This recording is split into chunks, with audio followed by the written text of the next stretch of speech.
Tatlı dillim, güler yüzlüm, ey ceylan gözlüm. Gönlüm hep seni arıyor, neredesin sen? Neredesin sen? Tatlı dillim, güler yüzlüm, ey ceylan gözlüm. Gönlüm hep seni arıyor, neredesin sen? Neredesin sen?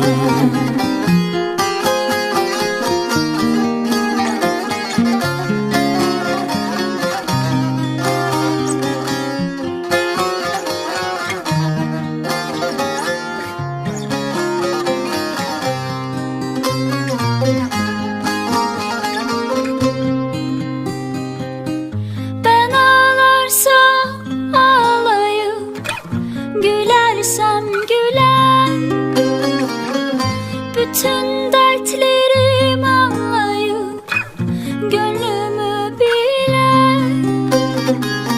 Sanki kalbimi bilerek yüzüme gülen. Gönlüm hep seni arıyor, neredesin sen? Neredesin sen? Sanki kalbimi bilerek yüzüme gülen.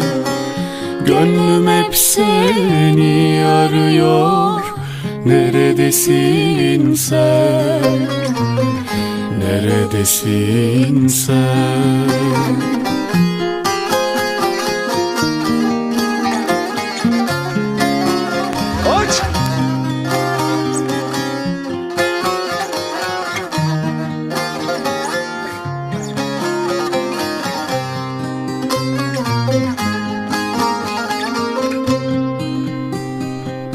Sinemde gizli yaramı kimse bilmiyor.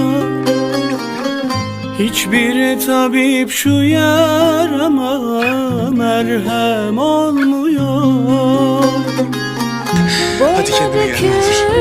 Bir garibim, yüzüm gülmüyor.